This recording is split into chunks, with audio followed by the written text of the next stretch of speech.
Chris Pappas is a rising star in South Africa's political firmament. He is the DA's candidate for Premier in KwaZulu-Natal and claims to have changed the fortunes of the Umgeni municipality. Good evening, welcome to Unfiltered. I'm Sizwe Mpofu-Walsh. Tonight, we explore Chris Pappas's views on questions of race, questions of governance, and indeed the politics of KwaZulu-Natal. Remember to join this conversation in social media at Unfiltered SABC. Before we embark on our discussion, let's look at this insert produced by Skangiwe Mtiane. It gives me enormous pleasure and great honor to tell you that the premier candidate for this party, the Democratic Alliance, in this election, in this great province of KwaZulu-Natal, someone who will restore our glory, is Chris Pappas. The Democratic Alliance's premier candidate in KwaZulu-Natal, Chris Pappas, has been hailed as a saving grace, bringing much-needed change to the once crippling Umgeni local municipality when he was elected as the mayor in 2021 by a slim margin of 42 votes. Breaking tradition as the first DA mayor in KwaZulu-Natal and also the first openly gay man to be elected mayor in the country and across Africa. Soon after his premiership candidacy was announced in September, Pappas faced corruption and nepotism allegations. The Provincial African National Congress Youth League has called for him to step down while the investigations take place. We're calling on the Hawks that are quick to arrest the people of our color of the skin, me and you. But this one, the special type color of the skin of Chris Pappas, the Hawks are stealing their feet. The mayor has refuted the allegations and labeled them as a distraction from political enemies. He says the organization has been receiving funding from the municipality before he was elected in 2021. The memorandum seems to be based on the kind of fake news that has been circulating on social media lately. Very, what would you call it? Sensational fake news that's been on social media lately, and it seems to have riled up the ANC Youth League and KZN. While the municipality has cleared him of wrongdoing, he is still being investigated by both the Provincial Cooperative Government and Traditional Affairs Department and the Public Protector. The Zulu-speaking mayor has earned himself some supporters who say he is turning around a previously defunct municipality, while some are skeptical about his arrival on the political scene. If the DA has gone back to the Helen Zille Altol Trolley type of experiment of the white guy who can speak the vernacular languages to be able to appeal to the general community of the province, because it's in the past, I think the DA has not been able to break that barrier. But it does not, for me, it's an experiment that the DA has tried and has not really succeeded. The province of KwaZulu-Natal is one of the 4 poorest provinces in the country, with the second largest unemployment rates at nearly 47%. It is also the province with the highest number of political murders, where politics are highly contested. The contestations are expected to intensify towards the 2024 provincial and national elections, with the DA-initiated multi-party charter coalition that includes the Inkatha Freedom Party. It is fighting to dislodge the ANC from power in the province. For Unfiltered, I'm Skangiwe Mtiane. Welcome back to Unfiltered. Mr. Pappas, thank you for joining us. Why do you believe you should be Premier of KwaZulu-Natal?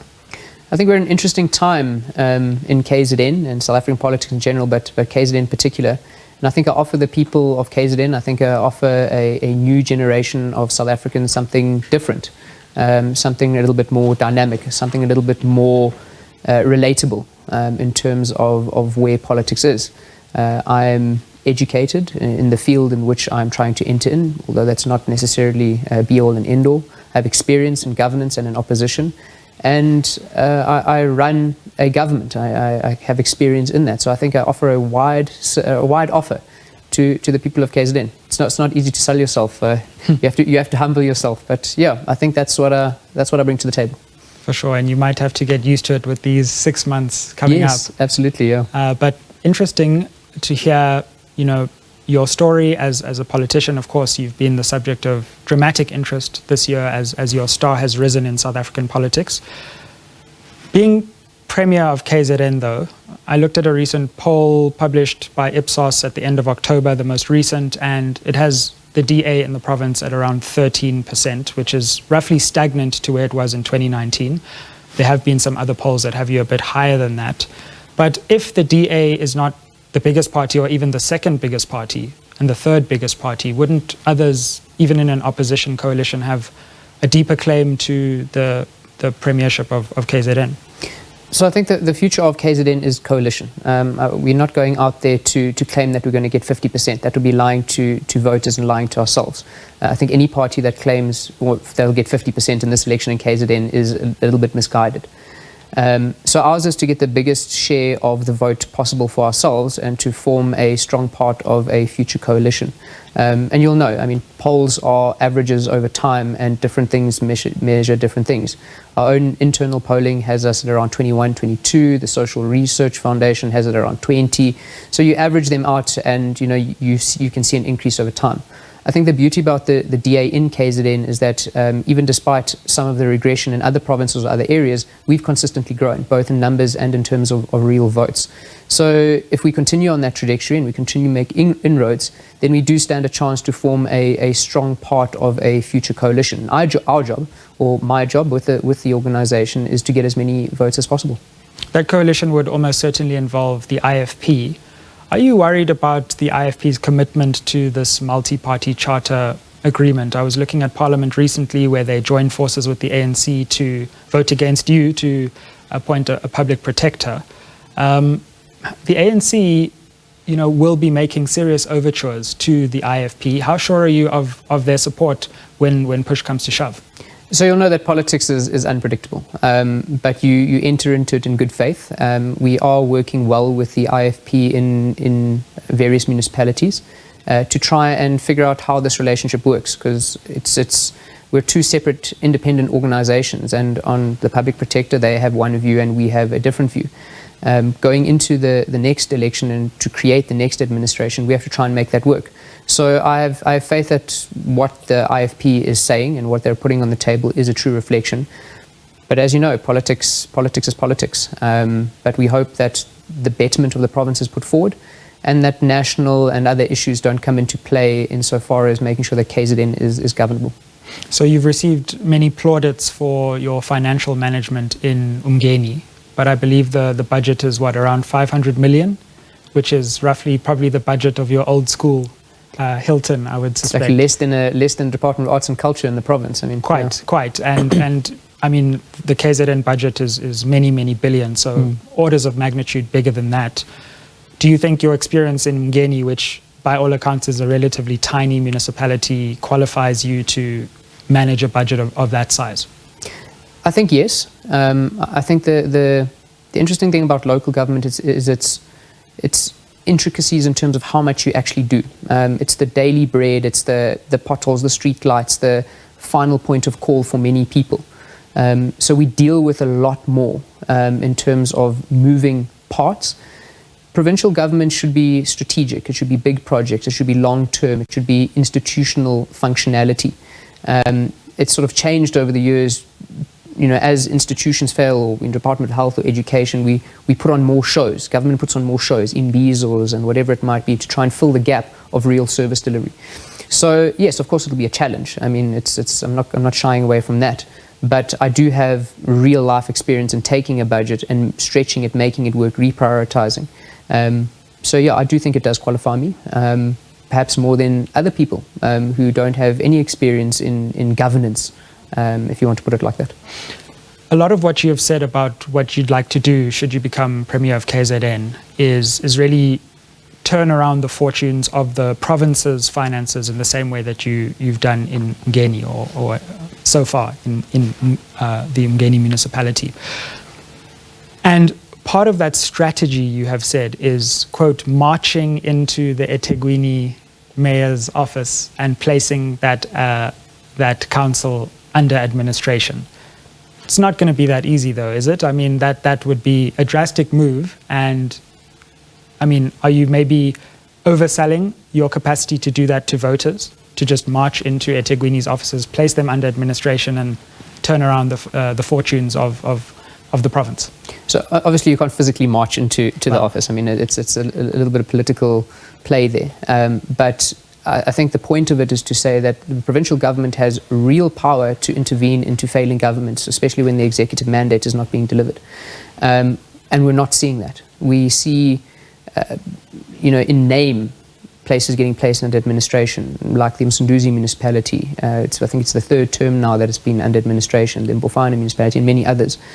But the difference in what we are saying is that we actually need to use the real power vested in the Constitution from the provincial executive to make some real difference, to set out terms, if they're not achieved, to hold people accountable, to do those investigations where we need to fire people where we need to, and progressively use the sections of the Constitution to the advantage of the people. So yes, I won't be in Mayor Kawunda's office tomorrow, but there will be some serious interventions in terms of exercising our right where not just eThekwini but other municipalities have failed as well. And I just wonder about that, because let's take the case of Tshwane, where in fact the ANC tried to place a DA municipality under administration. That was a long court case. It took something like 18 months. So if you come out of the blocks with the strategy of placing eThekwini under administration, that could waylay, the provincial government for 18 months, which would take us into 2026 maybe, when there's another local government election. So isn't the strategy of urgently placing these municipalities under administration somewhat misguided in terms of the pushback and the blowback that you might receive from those municipalities and the legal battles that could ensue? And I'm sure there will be pushback. No one wants someone else to come and tell them what to do within their jurisdiction. But what is the other option?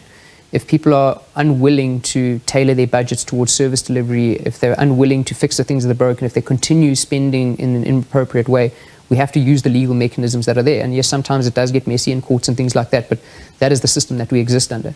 I think maybe slightly differently from the Tshwane case is that Tshwane at the time was a lot more unstable politically.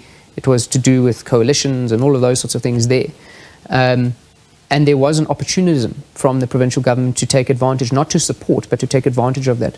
I think the difference in what I'm saying is that where people are failing to execute the executive mandate, and when I say executive mandate, local government must deliver on certain things, whether it's roads and water and things like that. If you're not doing that, then we have an obligation to intervene. That intervention starts off with what are you doing about it? Do you need assistance? Where are you going wrong?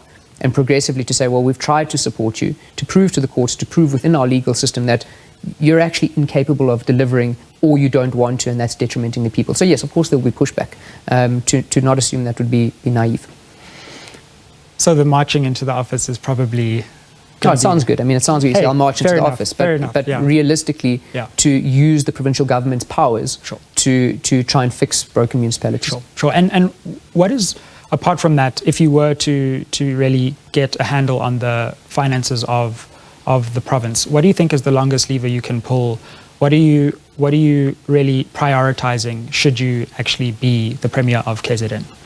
So I always speak about the macro issues that we all know about, the healthcare systems, the education, things like that.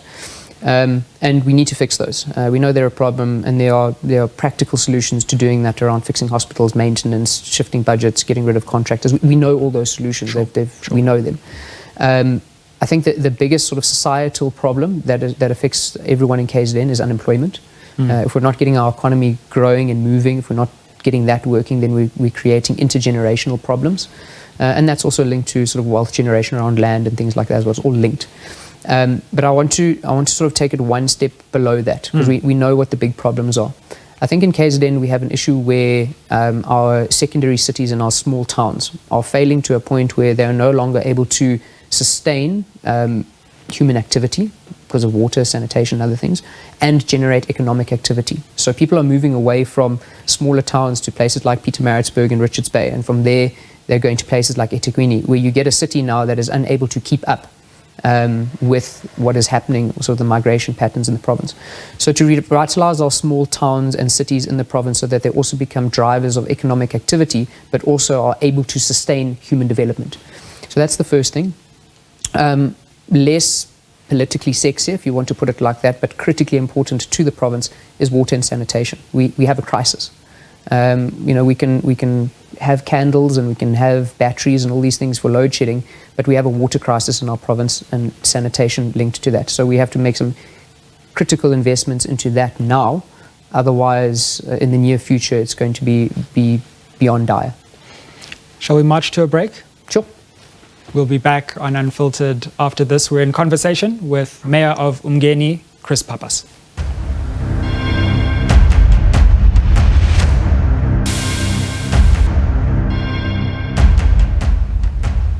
Welcome back to Unfiltered. I'm in conversation with Umgeni Mayor Chris Pappas, who is also the KZN candidate of the DA for Premier of KwaZulu-Natal. Mayor Pappas, everyone is fascinated and there's a lot of love flowing in. People are excited by you, what you represent, what you stand for. But if you have an Achilles heel, which is doubtful, it's the question of race. In December 2022, following a racially charged incident at a pool in the Free State, a racial attack, basically, you were asked why the DA was silent about race, but also why the DA was silent about that attack. And rather than addressing the racially charged attack, you suggested that this was a diversion, that South Africans get distracted from the race debate. Do you still stand by that view? No. So, yes and no. So, firstly, to answer, to say the context in which that took place, it was a Twitter, what do we call it, a town hall. Yeah. So there was lots of questions coming through. But I think the point of my response to that, that incident was terrible. We should, and that happens all the time. It's not, that was just recorded. It happens all the time behind closed doors and in places in the workplace. But my point of that conversation was to say that we have a lot of problems as South Africa. Race is not necessarily the biggest problem that we have. Racism is a problem, but race is not necessarily a problem. So that was, I think, the point of my at least my entry point to that particular thing, to say that yes, that incident's important, we must deal with it like we deal with all instances of racism. But in many cases in South Africa, many discussions that we have, they start off really well in terms of trying to move forward, but then get hijacked and end up in a racial space, and then they just stagnate. Because we become obsessed with the racial discussion rather than the outcome of what we're trying to achieve, whether it's redress or whatever it might be, which obviously have racial elements to them or aspects to them, and we must deal with those, we mustn't shy away from them. But I think that was the context of that, just to say, I use the example on the campaign trail. I say, if a black Gogo in Ndwedwe writes a list of 10 things that are important for her for the future, and a white lady in Mhlanga writes a list of 10 things that are important to her, those 10 things will almost be the same, and I can guarantee you that race won't necessarily feature as a prominent thing. I think there was something in the Mail and Guardian recently about issues that are important to people, and ideology and things like that don't usually feature. So the point is to say, yes, we have incredible legacies of the past to deal with, and a lot of those are linked to some sort of racial classification, and we must deal with those, we mustn't shy away. But the fact that you have potholes or streetlights or that you're unemployed is not necessarily a racial issue. It's a problem that we need to solve. So let's not get fixated on the color of someone's skin, but rather deal with the problems that we face as a country, racism being one of them.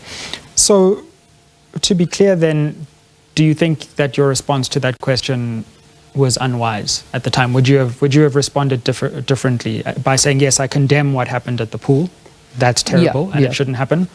But this is my view. I think that was the thing, because it was a town hall and the questions were coming in fast. Sure. I answered part of it and not the whole thing. So yes, of course I condemn incidents of racism. Those mustn't happen, and we must call them out. But I still do believe that race is not our biggest challenge in South Africa, and sometimes we get distracted by that for political gain or whatever it might be, and that we don't deal with the critical issues of need or redress or whatever it might be. And I think Kobus Klaassen has since been convicted later this year on, I think it was attempted murder, for that incident. So I think it's a really important debate that you raise about the pressing questions of service delivery, economic management, water, electricity on the one hand, and the history of racial dispossession and how it plays into the present on the other. But I wonder about this kind of dichotomy that you draw between the two, where you've also said, for example, race is important, but it's not urgent. And you earlier say that, people don't really care about this issue as much as unemployment and those kind of things. But isn't that short-sighted to the extent that we can do both at the same time? We can address the history of racial inequality in our society urgently and fix potholes. Why do we have to choose? No, absolutely. I agree with you. I mean, I don't disagree with you there. I think maybe, if I can put it differently, we start the discussion about the potholes. We end up on a racial discussion, and then it ends there. We never go beyond that to say, okay, well, where is that you're talking about? Where is that middle ground to say, okay, well, we have an issue of unemployment. The majority of those people who are unemployed are black South Africans, and then it just ends here. And we get bogged down in this discussion instead of saying, okay, well, we recognize that, but what is the solution? That is the middle ground. So I agree with you. I don't think they exist separately to each other, but I do think that we get bogged down on one side rather than trying to actually move past that discussion. Move with it. But to say that race is not urgent seems that it's less of a priority for you in terms of governance, when it would seem to me, and feel free to disagree, that it's absolutely urgent. Maybe it's not the kind of thing that fits neatly in a survey, what's your most important issue. But when you look deeper into the problems of service delivery, the problems of load shedding, water, the racial history is deeply entangled with those. Yeah. So I wonder why you don't think it's urgent and important, just like potholes. Maybe how can I qualify the urgency? So the race. So we've separated the race and the racism, right? The racism part we must deal with urgently. I think the race part is to say, through what lens do we view each problem primarily? Maybe that's a better way to put it. To say, do I view the issue of unemployment primarily as a race problem, or do I view it as an issue of lack of access to wealth creation and justice and all of those sorts of things that we know come with a job opportunity? Within that should be a question around race. Same as employment equity and all of those things fit in there, because that is where the racial discussion fixes into that.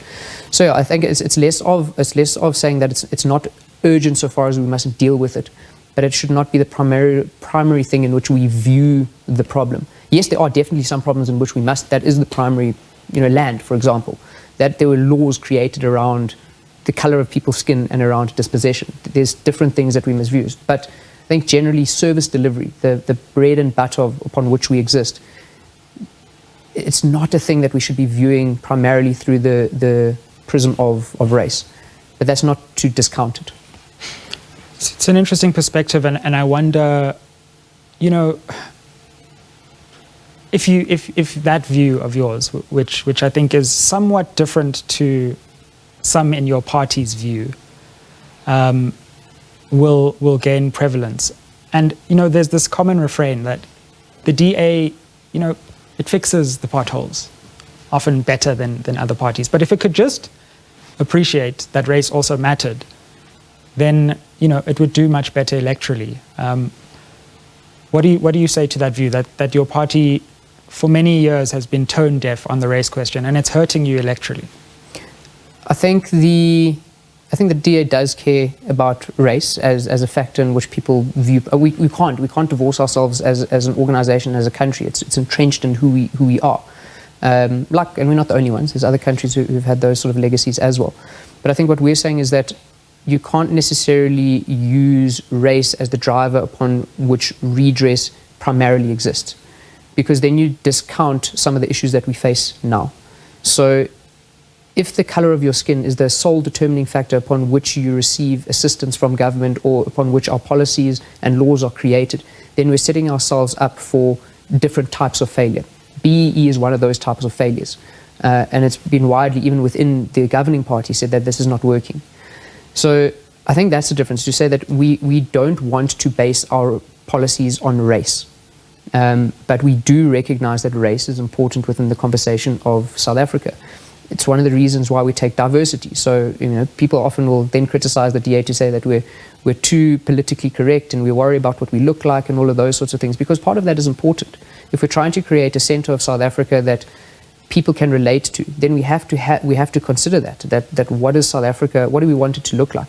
It's easy to fill a hall, what do you call them, congresses. It's easy to be a political party that fills a congress hall with people that look one way, or believe in the same thing religiously.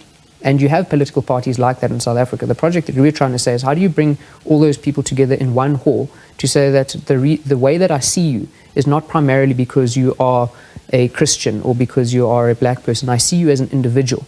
But I recognize that within your race or your religion, there are issues that we have to deal with. How do we deal with that based on your individual need? Right. Let's cut to a break and we'll come back with other questions.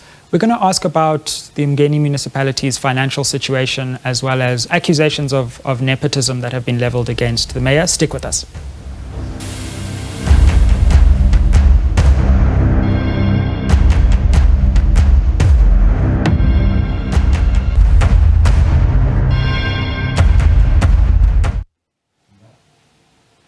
Welcome back to Unfiltered. I'm in conversation with Umgeni Mayor Chris Pappas. Mr. Pappas, you've been lauded for the financial management of the Umgeni municipality. Firstly, just take us through what kind of steps you took to turn the municipality's finances around. And I believe you went from, I always forget whether it's unqualified to qualified. Unqualified. But you went from bad to good in terms of the audit. What kinds of things can be learned across the board in municipalities from the experiences in Umgeni? So firstly, I must say, things aren't perfect in Umgeni. I've been in government and the team's been in government for 2 years now in November. You don't turn around something that big and that broken in that amount of time. So, I don't want people to get the wrong picture that it's suddenly a utopia. Sure. And that government there's still issues and we deal with them. From contracts every now and again that pop up and you say, well, how did that happen? But then you take action against it. So that's the important part. So I think there's a much broader discussion to be had someday around how we fund local government. It's incredibly difficult to, no matter how efficient you are and how effective you are, doesn't matter what political party or what mayor you are, to make some governments work. I use Ndwedwe and Ngoma, one of those municipalities, who possibly have a tax base of 10% of the population. Sure. But yet they must deliver services to 100% of the people. Now, we are more fortunate than a municipality like that, where we have, I think it's 42% of the people contribute towards the tax base. So there's more to use. So fundamentally, some municipalities will never be able to achieve that developmental goal that we have in our constitution unless we change the way we fund municipalities and support them. That's just a sort of a side note. I actually agree with Nkosazana Dlamini Zuma there, the former minister, on that particular point. We get 9.3% of the budget, 9.3% of the budget, and that includes the metros. But it's an interesting point. How would you think that we can change the funding to make municipalities more self-sustainable?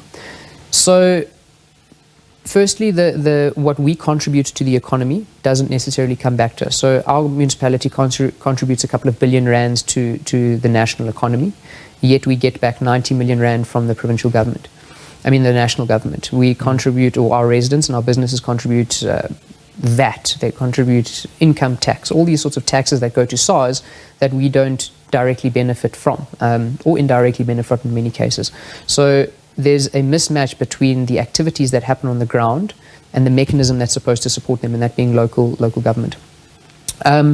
The second then is just how the equitable share formula is set up. You can't expect the coalface of service delivery to receive some of the smallest share of service delivery or government allocations. The provincial governments get more than us, and if you take out health and education, which could be done by national anyway in terms of funding, you see where the money is going, and it's incredibly frustrating.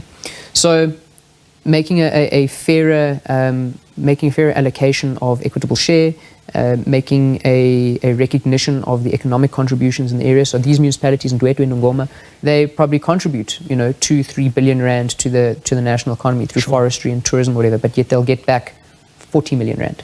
So, yeah, there's lots of different things that you can look at. The only way that we can generate income is through property tax, really. The rest is through services, which is declining. It's a long discussion that we can have, but it's critical. It's an important one. I wonder, and fair enough, Umgeni is not a utopia, sure, but what do you think was the most important intervention financially that made the biggest impact? So firstly is finding leakages. So insurance contract, for example, the insurance contract hasn't been renewed for a long time. It's currently out. But what you find there is that you have 6-month extensions. So no insurance company is going to give you a good premium if you've only got them contracted for 6 months at a time. So there you save, 600,000 rand on an annual contract because you're able to get a better deal.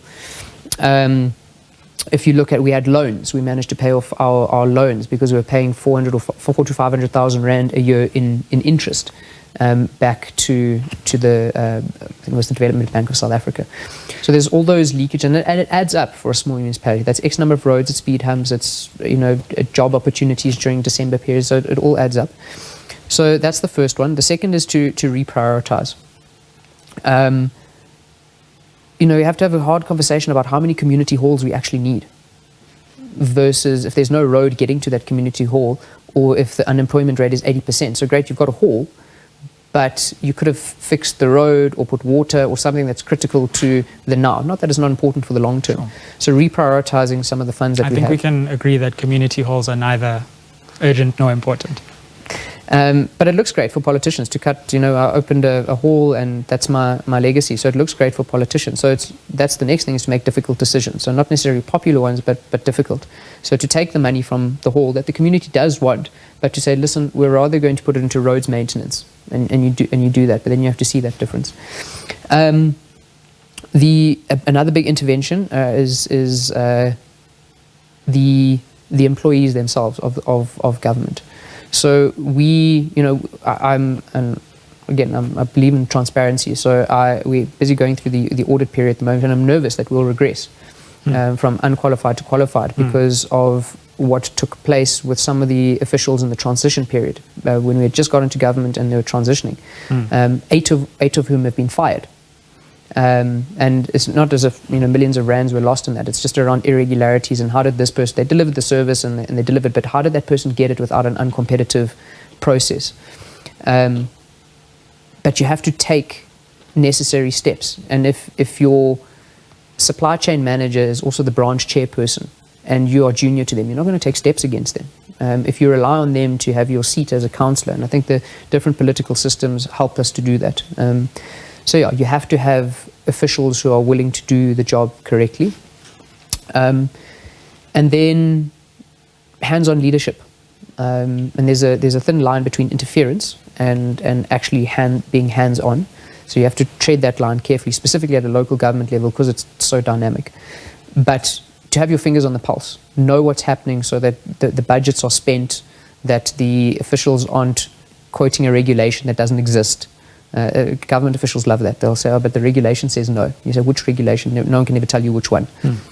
And then there's a debate that I had with the Auditor General. It was the first municipality that she visited when she did her tour last year. And I said to her, we can't just exist as a local authority for compliance purposes. If we exist just to get clean audits, a clean audit, we've created that term clean audit. Sure. It just means that you followed all the processes. If we exist just to do that, there are plenty of government departments and plenty of municipalities that get clean audits, but there's no service delivery. I said we have to be able to be outcome-driven, impact-driven in our population. It's not an excuse for corruption. It's not an excuse to deviate from the law, but that must be our primary goal.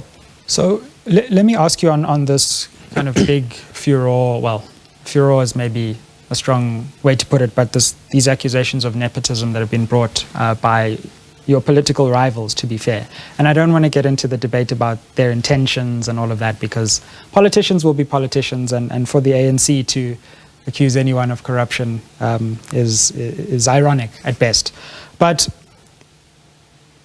do you think there was something irregular about having your ex-fiancé on the board of this NGO, I guess, or which received money from the municipality at the same time as you were mayor? At least one payment, which I think was in December 2022. Yes and no. I mean, answering the question bluntly, yes, but there's a context to it. So my ex-fiancée was the chairperson of this organization long before I was mayor, and wasn't appointed, was voted in by the community. It's a community organization. An organization that had been receiving money from the same municipality before I was mayor. So it's not as if I got into power and said, okay, now you're going to start getting money. If that was the case, then I would say there's something completely wrong with this, and then there's a problem. So that's the first thing, is that it existed under the ANC government receiving money, and it's a community organization. The second thing is that the declarations. So I declared at every point of the way to say, listen, the municipality has a relationship long-standing with this organization, and there's a possible conflict of interest in here, somewhere along the line. And I made that, and when it did come to the meetings, I recused myself, as the law requires me to do. The next thing is around the actual accusations themselves and the validity of them. There was never a payment of 100,000 Rand made to this organization. The fact that when you trace back where these allegations come from, it comes from a Facebook page that has no name and no face. And when you ask for the evidence, you just get documents that actually don't speak to the issue. So there was never a payment of 100,000 Rand made to this particular company. And in fact, this company didn't exist. The company was only registered in August 2023. The payments they're talking about are December 2022. In December 2022, there was no payment of 100,000 Rand made to Umgeni Tourism. That's the name of it's called a CTO, Community Tourism Organization. There was a payment of 50,000 Rand that was made to them for an event, which is not irregular in terms of what we do. In the same December, we supported a music festival hosted by some local artists. We supported the other two community tourism organizations, both with 50,000 Rand each. And all that money can be accounted for in audited financials. Let's leave it there and come back to this on the other side of the break, in addition to some other questions about the future and the KZN premiership. Stick with us on Unfiltered. We're in conversation with Umgeni Mayor Chris Pappas. Community tourism organization, kind of like an NGO, which the allegation is received payments while you were mayor. Now, your answer is that it was there before, and it was already receiving payments legitimately before you were even mayor.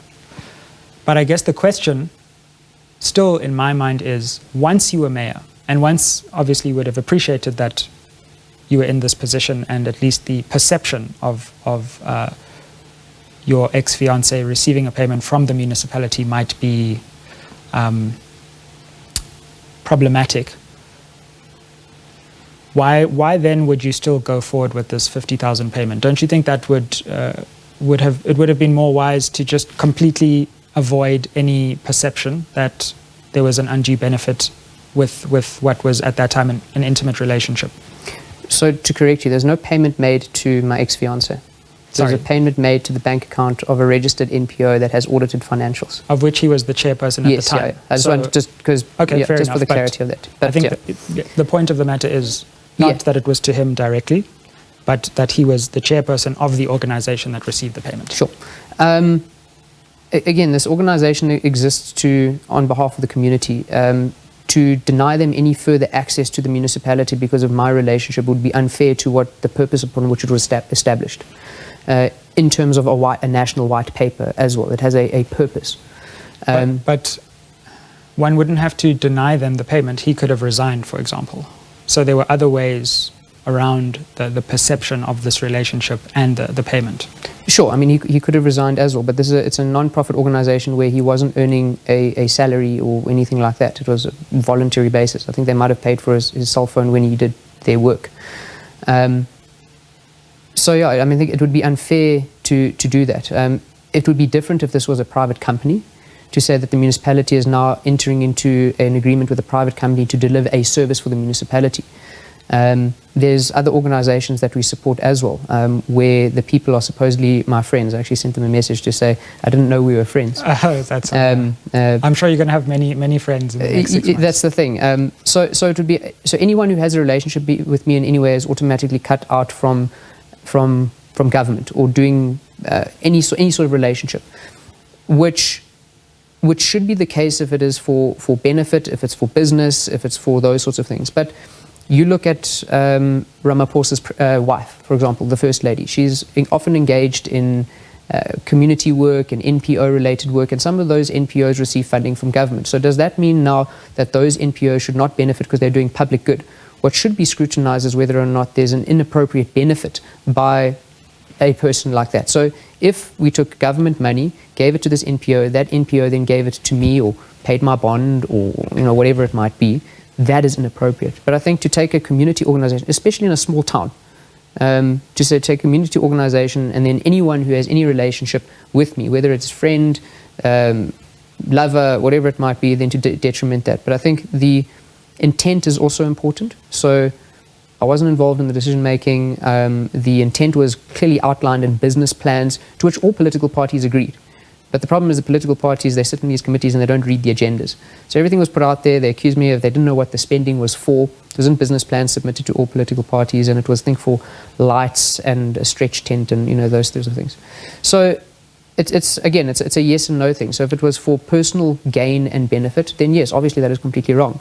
But if you are a volunteer in an organization that has existed for a long time to deliver on a legal mandate, white paper, and you're doing it not for personal financial gain, then what is the issue? I'm a volunteer of the SPCA. Does that mean now the SPCA must not receive money from the municipality to deliver their service? Well, and I hear your response. Any word from the public protector on this? Because your rivals went and submitted a complaint. Have you heard anything? Yes, yeah, no. So the public protector did write to us asking for the documents that I'd already made public. They were all public documents anyway, so we submitted those. We haven't received a response since then. Department of Cooperative Governance and Traditional Affairs also came to us. Interesting thing about that is that in December 2022, when the issue was first discussed in council, there were journalists in those meetings and they didn't see any issue with it. They reported on the council meeting. They said, okay, well, all things being disclosed, they saw the paperwork. But the ANC at the time wrote to Cocter and they said he has an issue. Cocter wrote to us then. We gave them all the documents in 2022 December. They went silent.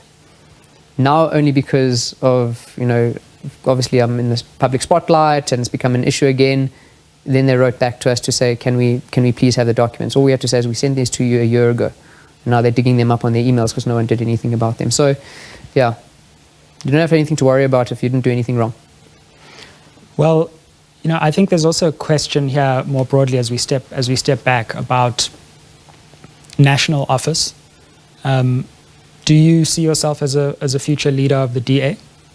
No, I like my province. I like the role that I'm playing in government.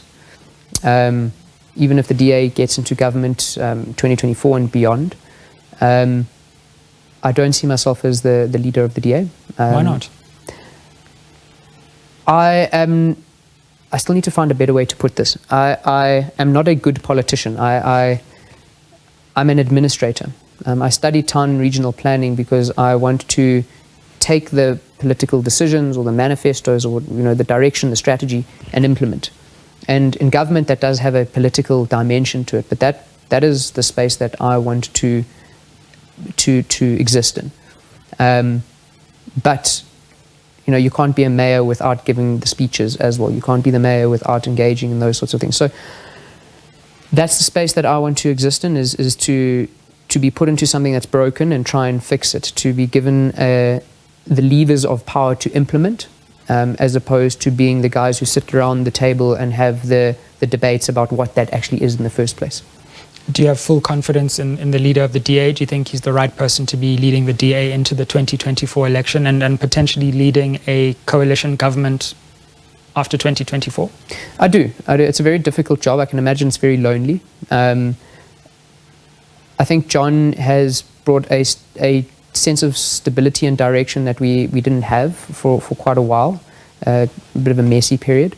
And I think that he's grown in the ranks. So when John speaks to a councillor, he understands because he was there. When he speaks to different levels, he's been there.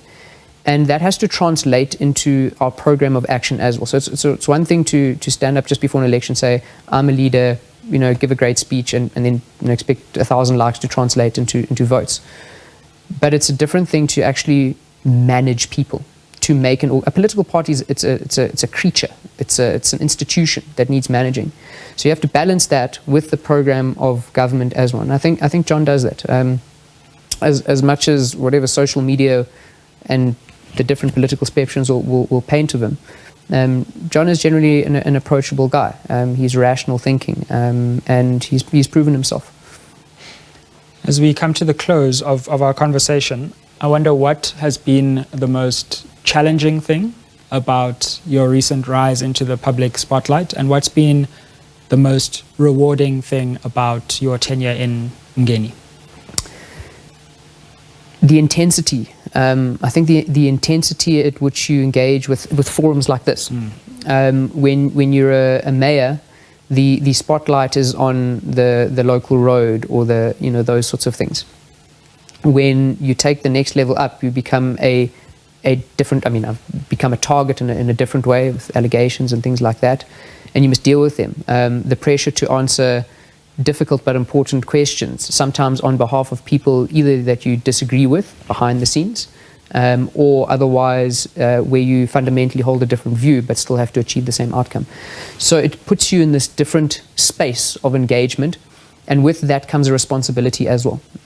You say something stupid, you get held accountable, and that could derail a project. You do something stupid, you derail a project. So that responsibility.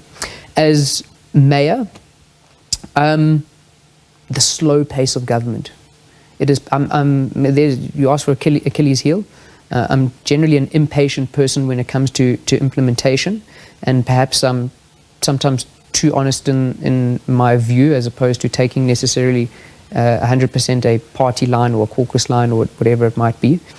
Those are probably my two Achilles heels. But government is so slow. Sizwe, it is so frustratingly slow. Jordan Hill Lewis he says, like swimming through peanut butter. And that needs to change. There's no logical reason why we should be delivering at a faster pace. Thank you so much for joining us on Unfiltered. Thank you so much. Thank you for joining us on Unfiltered. Let's continue this conversation at Unfiltered SABC, and stay tuned for more installments of Unfiltered News, Unfiltered Views, and Unfiltered Conversations. Good evening.